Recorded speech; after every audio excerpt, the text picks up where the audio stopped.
Bizarre Brain Comics.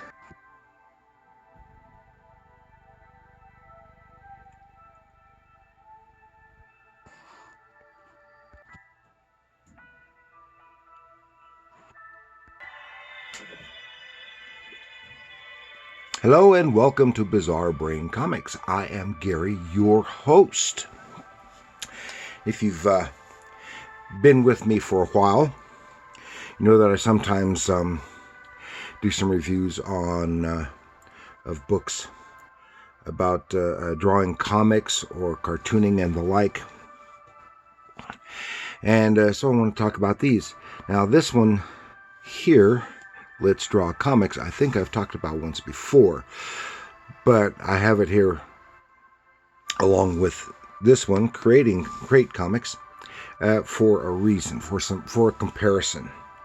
Okay, this book, Let's Draw Comics, was written and drawn by Tony Tallarico and originally published in 1976. This particular copy was from 1980 printing. So it's probably older than most of you out there listening.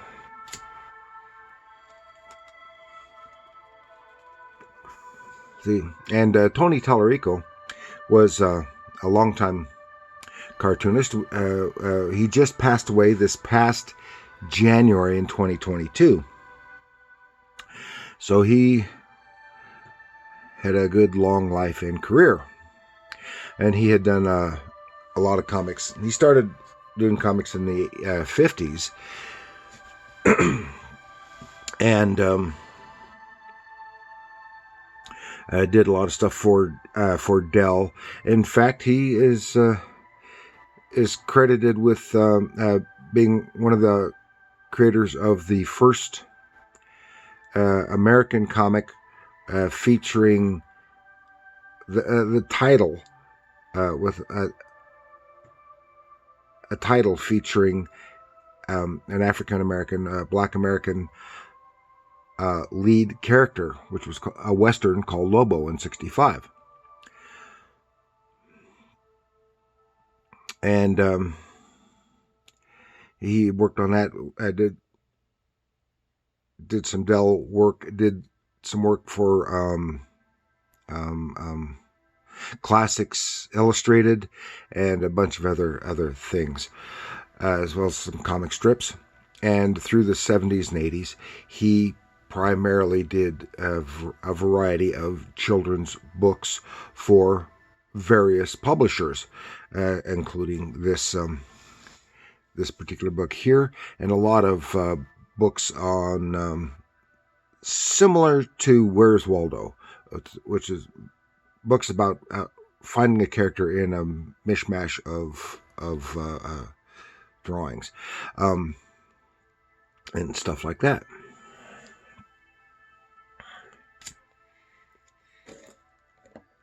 Now, I showed this before, and this is, of course, it is simplified. His artwork here is simplified, not his more complete, more realistic drawing, and it's simplified for a reason. He had that's a little doodle I did, but here shows simplified stuff. Characters, has some basic drawing instructions. Very simplified. Has several pages of that. Then provides pages to do some drawing of your own with panel grids to do comics, and then has examples of some of his own stuff for various things. And it has, of course, all through the while, some tips on drawing, like figures, faces, backgrounds, and the like, characterizations, and jumping off points for the young artists in training to do some of their own stuff. and with then various page layouts and the like. Now, then this is Crate Comics, a sketchbook, which just recently acquired from Barnes & Noble. And this is from I think they said 2017. Now this book is different. It has 50 pages of instructions, and while the instructions are here's some very basic storytelling and all this other stuff, this is completely uncredited. So you don't know who worked on it, what their background was, or the writer and the artist or artists who did the work. It has a variety of characterizations, has, again, jumping off points for you to work with, a whole bunch of little hints and ideas and tips, a little, doing various things, how to draw villains and the like, different kinds of eyes, alien monsters and stuff, how to draw action, and then, again, some jumping off points. It's your turn, for example. Okay? A whole bunch of this stuff. I like this and stuff because it's on the more realistic side. Inking techniques, and then it has about 150. I didn't count them. Doesn't say, but it's looks like it's roughly about 150 pages of various page layouts, grids for kids to, and it's aimed primarily at kids, but work for adults too. They can do their own graphic novel. Just all kinds of pages and pages and pages and pages and stuff. Now, one of the main, and I kind of like both of them. Of course, this one, the Crate Comics, is readily available, whereas this Let's Draw Comics is not. But overall, the Crate Comics has probably more information in it, more drawing instruction than the other one does, which works just as well for aspiring adults. Good place for some practice. Learning how to do draw the figures, and could use more stuff on backgrounds, I think, because I don't think I've seen anything specifically about drawing backgrounds, but and can be very good fun for kids or even adult beginners.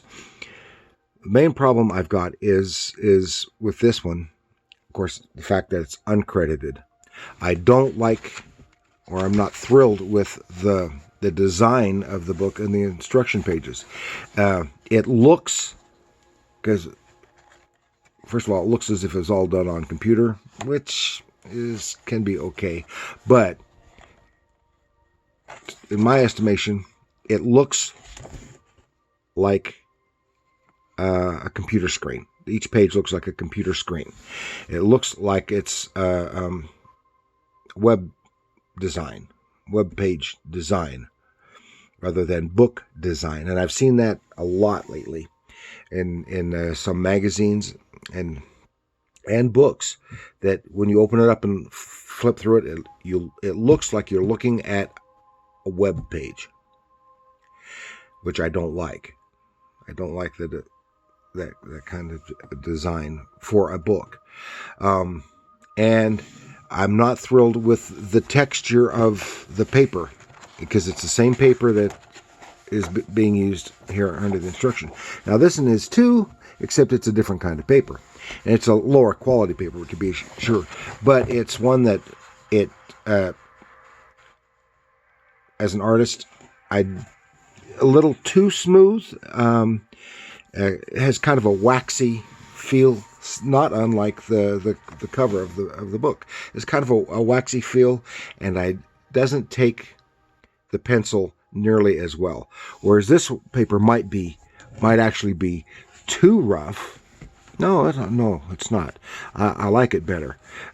It's got a little bit of tooth for pencil, and will work well for ink. I don't know how well it bleeds, but this one, of course, inks won't bleed on it, but it it won't. Inks are more likely to smudge, and I think the pencil as well. And I don't like the texture. And another thing, had I designed this book, what I would have done, I'd like to have seen, is that each page be perforated along here, so that the page can be cleanly removed from the book if wanted. Like something that you draw and you don't like it, and you don't want, if you're doing a graphic novel and you don't like that page, you can remove it. Or if you do a complete graphic novel, for example, you can remove them from this book and staple them together, or more easily reproduce them. Be easier to scan them into a computer, or more easily Xeroxed, so that you can make copies to give to your friends, for example. And that is just my little, and I've run longer than I had intended, but my review of this book. It's not bad by any means. I like both of these for different reasons, but one thing I do like is the availability of page layouts. But then your storytelling kind of has to become a slave to the page layout. See, as if you have a page, come across a grid that you like, but doesn't work for the opposite layout for your storytelling, you can't mix and match. You can't move it around. And also, I don't like that it's one side and then the other side. I don't like that. I would rather see the grid on one page and the other side blank, so that you can write notes, work up your dialogue, work up some of your figures, what have you, on the back side, and not have to go page 1, page 2. And that's all I've got for that. Thank you for joining me. Please like, share, subscribe, leave a comment. And remember, comics are art, and this is proof.